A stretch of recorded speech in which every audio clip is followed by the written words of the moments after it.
Hello everyone, welcome back to A Guy Called Henry.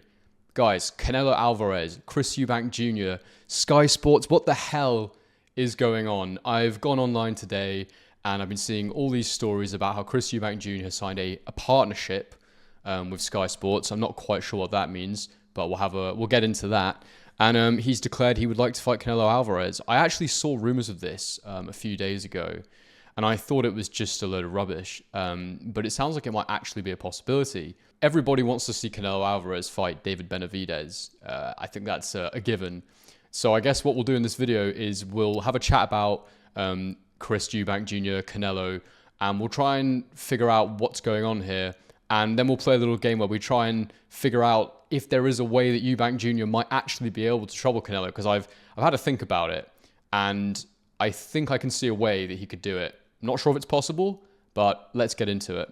So Chris Eubank Jr. has declared this partnership with Sky. He said today, "I'm very excited to sign with Boxer and Ben Shalom, who are obviously the promotional outfit that are signed with who have the exclusive deal with Sky. They've fit the direction I want to go in. We have big plans over the next 12 to 24 months. There are big fights in the pipeline, and these guys can make it happen." And then he says, "This is a partnership. I have the freedom and the leeway to work how I want to work, which is very rare. I'm in a position of power. And I'm in a position to really control the direction that I want to go in, so I'm excited." So he then goes on to talk about how he's been in the game a long time and he's hungry, and then he mentions a few names. He says Canelo Alvarez, Terence Crawford, Conor Benn, Billy Joe Saunders, and these are fights that he would like to make. What's interesting about this is it doesn't sound like it's an exclusive deal. It almost sounds like Sky have some kind of option agreement on Eubank Jr. or something like that. I really don't know what this means. I don't know if it's just semantics. And actually, it is a proper deal, but he says he's got it's sort of leeway and freedom. So that sort of makes you think if an opportunity comes up where a fighter can't be on the Sky network, that he will be able to go and take that fight. Regardless, I don't really have too much of an opinion on what this means. I don't think personally, I don't think Box is the best place to sign right now. I don't think they have too many good options for a fighter like Eubank. I know that they have Liam Smith, but they already did that fight, and I guess you could do the trilogy if you really wanted to. So I'm not really sure that many people would be interested in that. And I think Eubank Jr. is a strange fighter in that he sort of, he seemingly had a lot of ability at a certain point in time, and he's just never really kicked on to the level that a lot of people thought he would. The way he's talking, it sounds like there is a genuine possibility that he could fight Canelo Alvarez in his next fight. Why would Canelo fight Chris Eubank Jr.? It's a good question. I don't really know, because to be honest with you, I don't know how much of a draw Chris Eubank Jr. is in America. I know he does good numbers in the UK, and I really doubt that Canelo would be looking to come and fight Eubank Jr. in the UK, given that he has such one of the biggest followings globally in the US. Commercially, he's a powerhouse in the US and in Mexico, so coming to the UK wouldn't make a whole lot of sense for him, even though I'm sure the British fight fans would absolutely love to have Canelo on our shores. Canelo's last couple of fights were John Ryder and Jaime Munguia. That was the most English thing ever. Jaime Munguia. And they were really competitive matchups. I thought Ryder did pretty well against Canelo. Canelo clearly won the fight, but Ryder managed to stay in there till the end. And then Munguia gave Canelo some real problems. It was really interesting to watch because I don't think that Munguia would have troubled Canelo a few years ago at all. I think it shows a change in the times. It shows that Canelo has slowed down a bit, and there's some things that he does now that he didn't used to do, namely taking shots and taking slightly easier shots.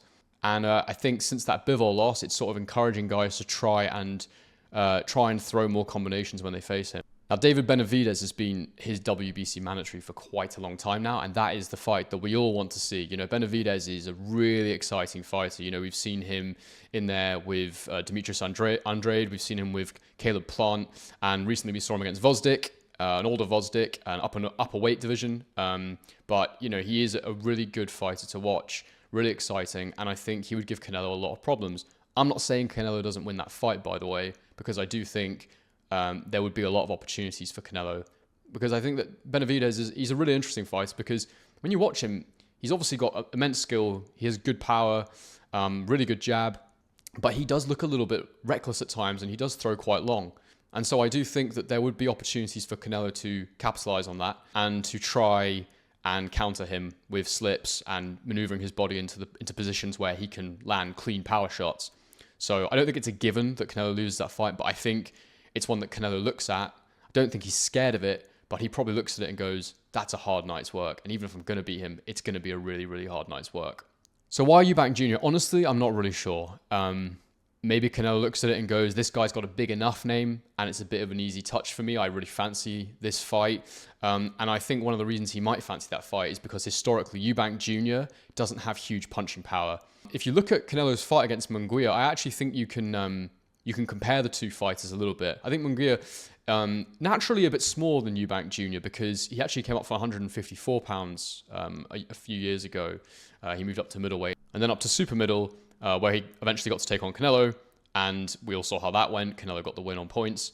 But Munguia had a lot of success, and when you watch that fight back, you look at it and you go, do you know what? Munguia obviously took quite a bit from, as I mentioned before, the Bivol fight. He threw a lot of punches, a lot of combinations. He showed a great heart, great bravery, and he really gave it a good go. And I do think that fear factor with Canelo has now gone a little bit. What's interesting about Eubank Jr. as a fighter is when he's at his best, he's someone that we've seen throw a lot of punches, a lot of combination punches, and has great volume. Eubank Jr. also has really good legs, so he's someone that can get out of range, go on a bit of a run, and he has had great head movement as well. You know, there was a period where he wasn't looking quite so good, he wasn't looking himself, especially in that first Liam Smith fight where obviously he got knocked out and stopped, which was a real shock to us all because everybody has always seen Chris Eubank Jr. as someone with a real good chin. The only time before that we'd really seen him hurt was in that George Groves fight. And George Groves is a massive puncher and a big man as well. So he was naturally far too big for Chris Eubank Jr. and he punches like a mule, as I understand it, and from what I've seen in his fights. So that is not a surprise that he was able to chin check Eubank Jr. But I think Canelo probably looks at the fight and goes, do you know what? This guy can't punch that hard. He's basically a less powerful version of Jaime Munguia. And I don't think that Canelo would have any fear punching with Eubank Jr. and finding spaces, and I think he probably views him as someone that he could stop. And, you know, if he was able to stop Eubank Jr., that would be, you know, something that people would talk about and say was a pretty impressive feat. Eubank did look significantly better in that second Liam Smith fight in the rematch, but that was nearly a year ago now. He's been very inactive. I'm not confident that he is back to his best. I think that he has slowed down a bit. It might not be the worst thing ever because I do think now he's teamed up with Bomac for that last fight. You saw him use the jab a lot more effectively. Something that people have kind of criticized Eubank for not doing enough in his career. And I know there was a time when it was sort of rumored that he had elbow issues, which was why he threw a lot more bent arm shots. But in that last fight, and I remember the time before that because it was kind of like shocking to see, not shocking, but just surprising that he did it so effectively, was against James DeGale, arguably pretty shot at the time, but still another fight where Eubank was able to use his jab to good effect. So he does have a jab. Munguia also used his jab really well against Canelo, and he was able to get off combinations from setting things up off the jab. So if Eubank's going to have any chance to fight against Canelo, he's going to have to use his jab effectively. He's going to have to throw in bursts and then use his legs to get out of range. And he's going to have to show just a good ring IQ because Canelo is very, very smart and he punches very, very hard. Is it a fight I want to see?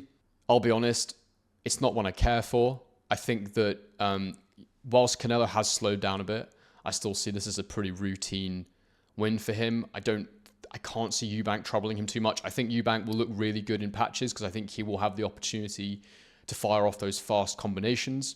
Canelo is getting hit more now because he's not moving his head as much as he used to, and I do just believe that's down to having to manage his cardio levels to another degree. He did develop that over time. He used to gas quite a bit in the ring, but then over time he learned how to manage it. I think now he's getting a bit older. He's probably a bit less fit. And he's finding that he is having to manage himself even more now. So you're not going to see these like long sequences of head movement like you saw against Daniel Jacobs, that amazing viral clip where he was slipping and dodging and ducking and avoiding all those shots. I don't think you're going to see that from him as much in the future. So I can't really see a way that Eubank wins this fight. If he does win it, it would be on points. He'd have to roll back the years a little bit, and he'd have to be extremely explosive, and he'd have to be extremely well conditioned. To be honest with you, this could just be a massive PR stunt from Eubank. I've not seen or heard anything from Canelo that this is the route he's planning on taking. And honestly, it may have just been something to sort of hype up this partnership announcement with Sky.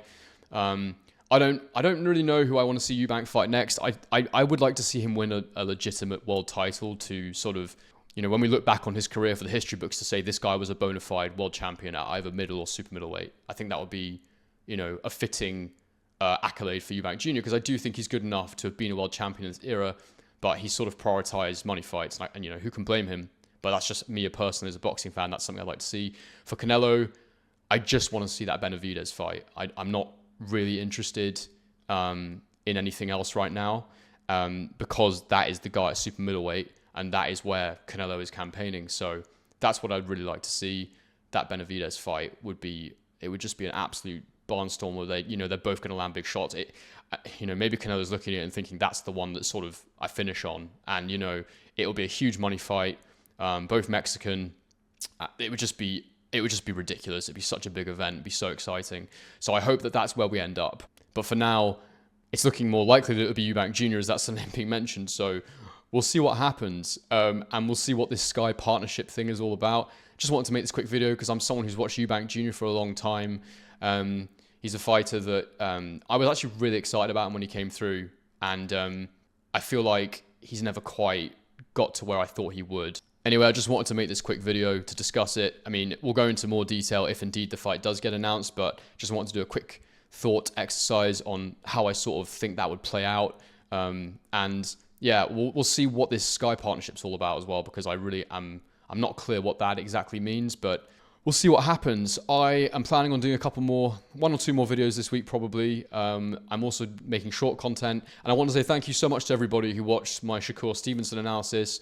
I genuinely did not think I would get 1,000 views on a video that's just me talking to the camera about boxing, especially on like the second one back for the channel. So I'm very, very grateful to everybody who's watched that, who's commented and shared it and subscribed to the channel. And if you've watched this and you think there's something interesting in here, then please do the same. All right, guys, thank you. On to the next one.